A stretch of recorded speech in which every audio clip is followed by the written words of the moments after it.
Bueno, yo empecé con el tema, y el tema son los valores occidentales y el futuro de Europa.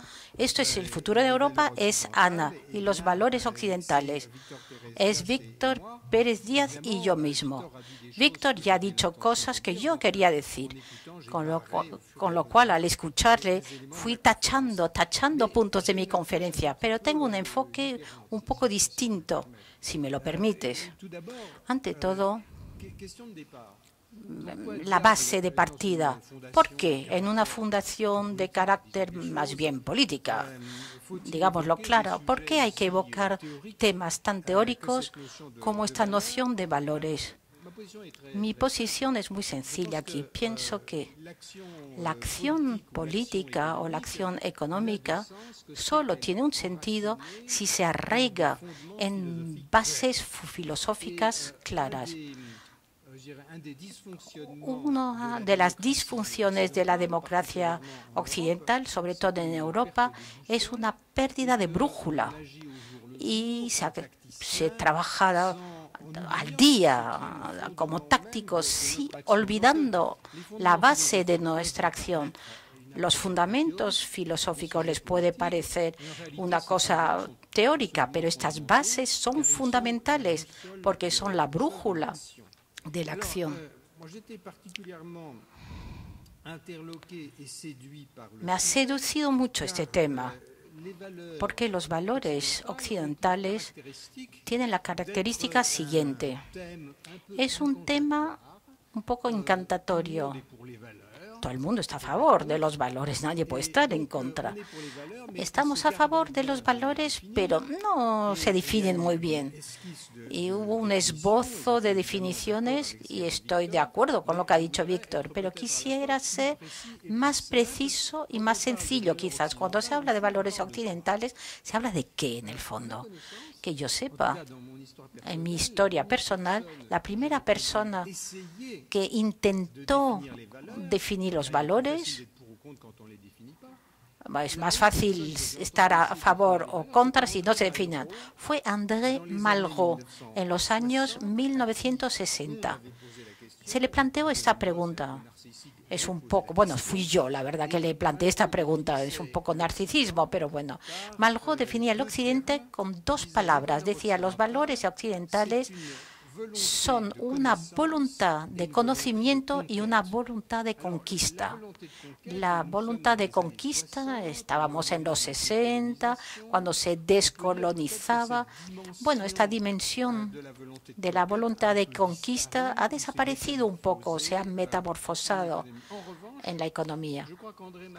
Pero creo que André Malraux dice una cosa muy importante cuando habla de voluntad de conocimiento. Existe en el pensamiento occidental un carácter único, que es la voluntad de conocimiento del otro. Y voy a dar un ejemplo muy fácil y muy concreto. Si se va a una biblioteca europea, si mira la palabra Islam, encontrarán miles de libros escritos sobre China e Islam, escritos por escritores occidentales. Pero si van a una biblioteca china o musulmana, si buscan Occidente o valores occidentales, no tienen ningún libro. No existe un solo libro escrito por un intelectual chino sobre Occidente. No les interesa, y les voy a explicar por qué, y es lo mismo en el mundo musulmán. No les interesa porque existe, Víctor aludía a esto, existe en las sociedades no occidentales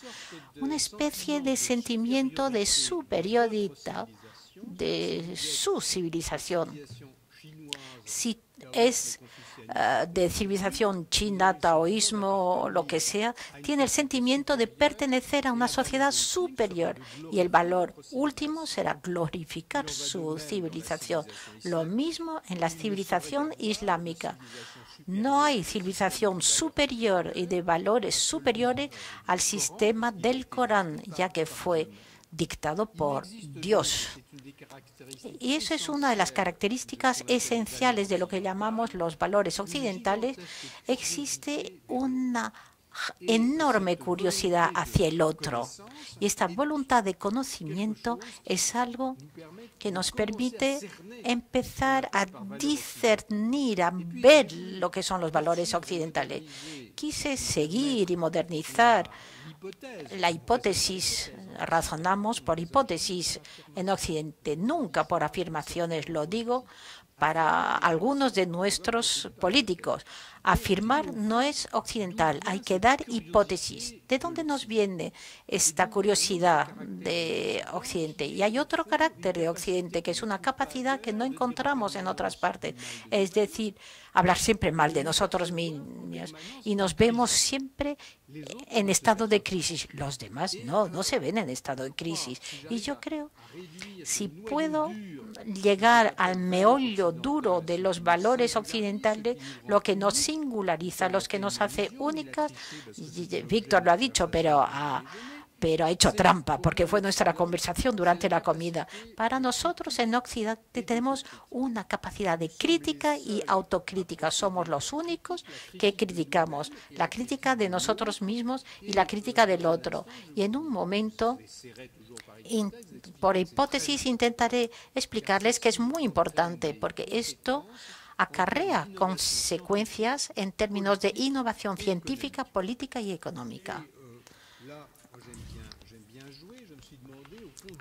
Y yo, que me gusta jugar, pensé, ¿de dónde viene esta capacidad singular y única de crítica y autocrítica? Hay dos textos que les voy a citar que me parecen los dos pilares de Occidente. A lo mejor parece pretencioso, pero hay dos obras que siempre me han asombrado y que me guían en la vida. Es el libro de Job y el Antígona de Sófocles. Y ahí vemos la política interna española. Es muy importante. ¿Por qué el libro de Job? Por los que no se acuerdan muy bien, Job tiene muchas desgracias. Dios le arruina, pero Job es un hombre ejemplar. Y Job hace un acto fundador del pensamiento occidental que no existe en ninguno otro, critica a Dios y le dice a Dios, ¿por qué me castigas si yo no he hecho nada? Y ahí Dios se siente molesto y dice, tiene que contestar. Y en algún momento Dios cede a los argumentos de Job y le devuelve toda su fortuna. Y Job insiste, ¿por qué me has hecho esto? ¿Por qué? Y Dios ya no tenía argumentos y dice, bueno, pues lo he hecho porque Dios es Dios y no tengo por qué justificarme, pero la historia no se termina aquí. Y Job dice, bueno, pues me someto. Y entonces tiene la última palabra. Y después de Job, Dios nunca más ha hablado. Pertenecemos a un universo teológico en donde la crítica permite cuestionar al Ser Supremo. Y yo no soy cristiano, pero ser un buen judío, un buen cristiano, es ser capaz de cuestionar a Dios. Y esto no existe en ninguna otra religión. Nuestro sentido crítico es la definición misma de la cultura occidental. Y hay otro texto que me parece fundador, el Antígona de Sófocles. Todos lo han leído cuando eran jóvenes, ¿verdad? Saben que Antígona se va a oponer en el nombre de leyes superiores, que son leyes divinas, se va a oponer a la encarnación del poder según los funerales tradicionales. Que yo sepa, no existe en otras filosofías o en la literatura, no hay otro personaje como Antígona, que para mí es la primera defensora de los derechos humanos. Tenemos la capacidad insoportable de hacer polémica con todo Dios, con Dios, los soberanos, y somos occidentales porque tenemos esta calidad de polémica, tenemos sentido del humor, o esto espero por lo menos, que nos invita a la autocrítica.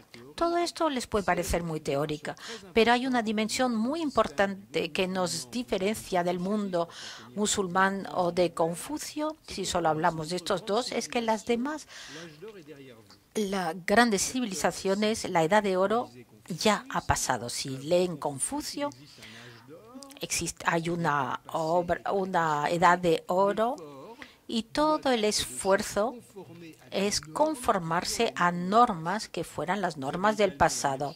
Lo mismo en el mundo islámico. Existió un periodo perfecto, el tiempo del profeta, y todo el esfuerzo es volver a la época del profeta. Nosotros es justo al revés. Consideramos que la edad de oro está frente a nosotros. Y me paro ahora en mi filosofía ultra rápida. No olviden la historia de Job y de Antígona. No voy a decir que pienso en ello cada mañana, pero esto nos permite no aceptar nada y tenemos que cuestionar cualquier forma de autoridad. Pero hay peligro. Si se critica a todo el mundo y a todo, se entra en un desorden político total. La síntesis, y esto es operativo. Y por eso entro en la parte consecuencia práctica de los valores occidentales. En el siglo XVIII, la síntesis entre la tentación crítica y el riesgo de desorden, esta síntesis se encontró por lo que llamamos el Estado de Derecho y la democracia. Es lo que permite combinar la estabilidad necesaria del orden social y el derecho a la crítica, el derecho a la oposición.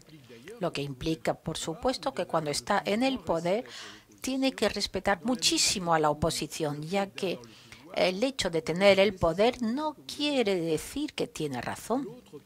El otro a lo mejor tiene razón.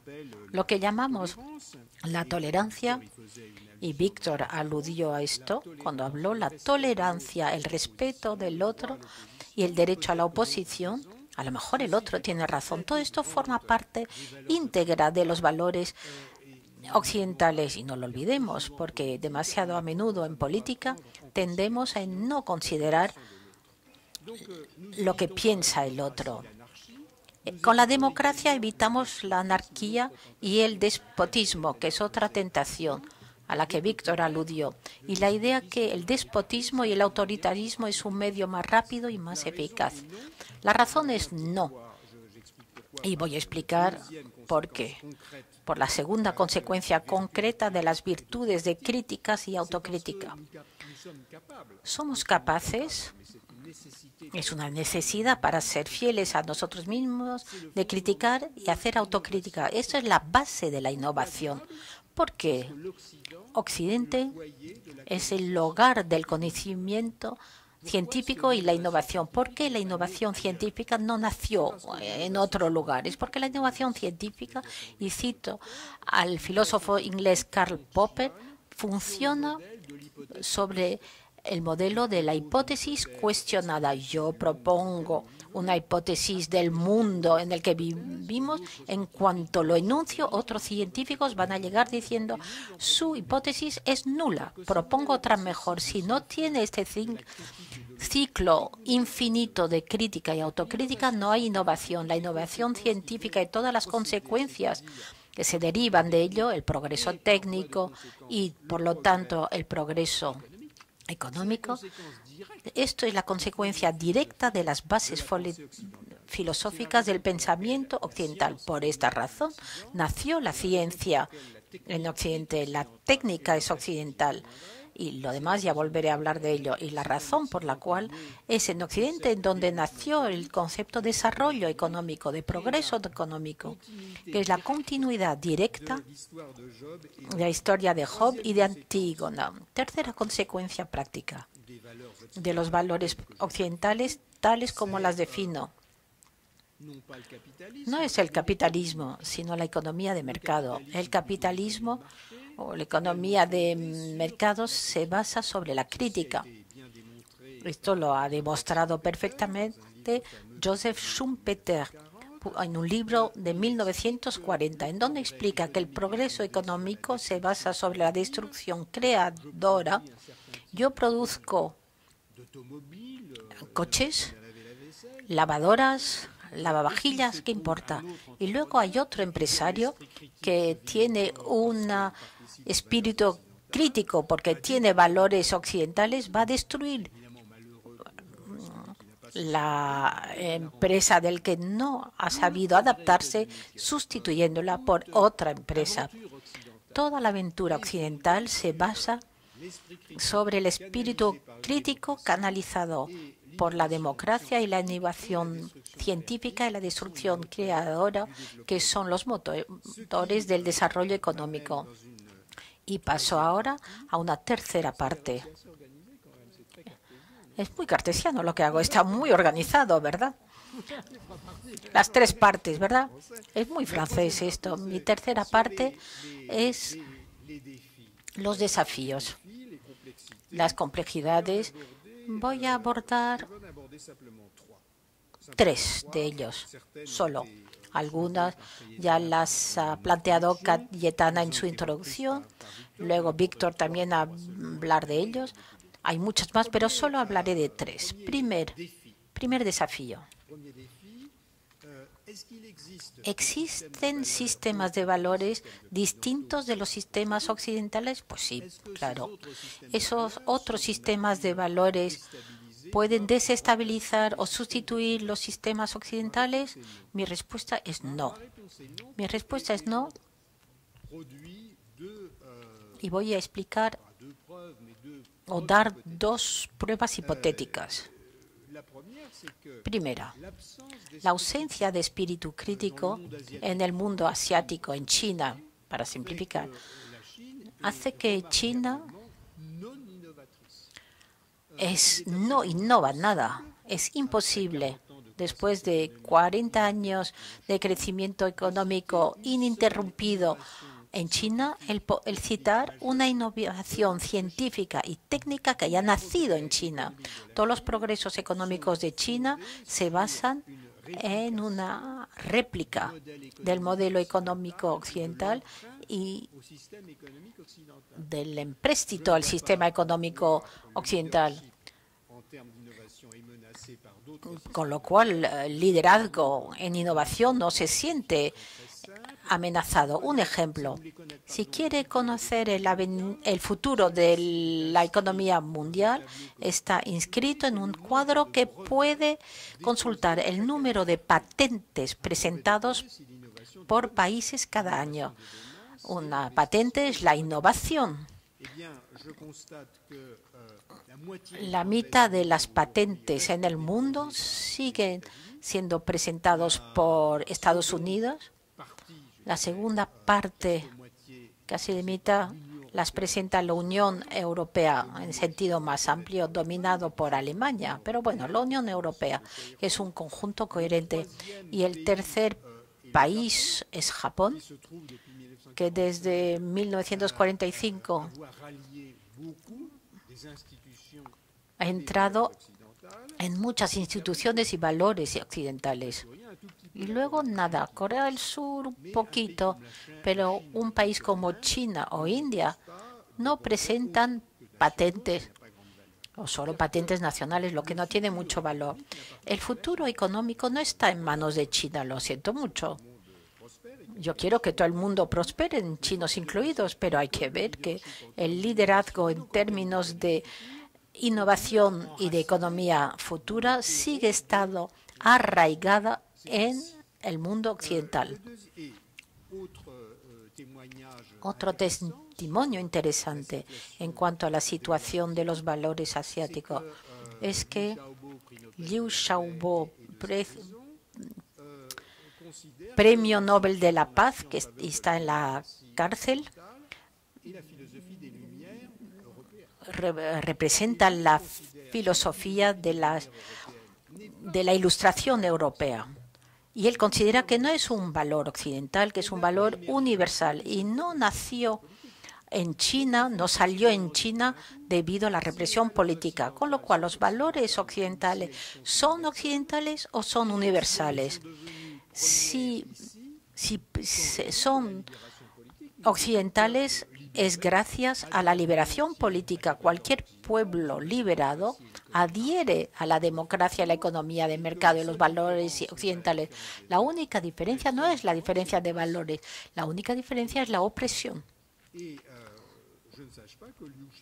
Y Liu Xiaobo es menos chino porque adhiere a la filosofía de la Ilustración. Él es chino, pero adhiere a otros valores. Es un matiz muy importante. Los valores occidentales quizá son universales. Empezaron aquí, en nuestra casa, pero en otros sitios se las reprime. Y luego el desafío de las crisis. Ayer escuché a Víctor Pérez Díaz hablando de la subida de los populismos en Europa. Y hizo una observación con la que estoy completamente de acuerdo. Las crisis son terapias de choque. Si sube el populismo, los responsables son los populistas.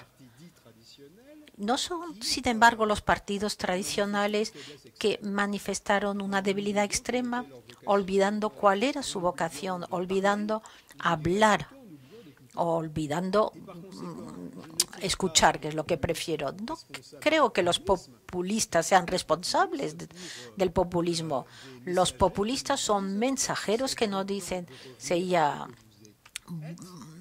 bueno volver a lo que son, fieles a sus valores, volver a nociones de críticas y autocríticas que a lo mejor han olvidado. Lo que nos dicen los populistas no nos dan soluciones, es escúchennos. Con lo cual estas crisis políticas son crisis bastante saludables. En el campo económico, las crisis en el campo económico son normales, inevitables. Cuando Víctor dijo que eran imprevisibles, pues si fuesen imprevisibles ya no serían crisis. Y se construyen, en inglés se diría built in, porque forma parte integrante de la economía de mercado que se basa, como dice Schumpeter, sobre la innovación. Cuando están innovando constantemente, y algunas que tienen éxito y otras que fracasan, de antemano no puede saber si una innovación va a tener éxito o no. Lo que caracteriza a la economía de mercado es una progresión incesante a largo plazo, interrumpida por crisis periódicas, imprevisibles, ineluctables por definición. El único debate no es prevenir la crisis, que eso es un mito. El único debate es qué hacer para que las crisis duren poco tiempo. Si es keynesiano o no keynesiano, el keynesianismo no se ha aplicado nunca, con lo cual no sabemos si funciona o no. Cada una se las arregla como pueda. Pero lo que hay que hacer es salir de la crisis gracias a la capacidad de innovación de los empresarios. La crisis me parece algo normal, completamente normal, igual que el populismo me parece algo completamente normal que nos incita a volver a nuestras propias fuentes. Y mi tercera y última observación es la siguiente.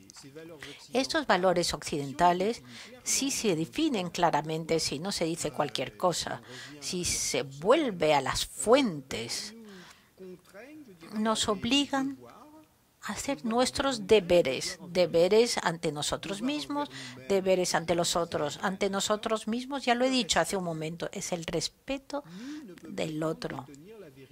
Nadie puede tener la verdad ni en política, ni en ciencia, ni en economía. A lo mejor el otro tiene razón también.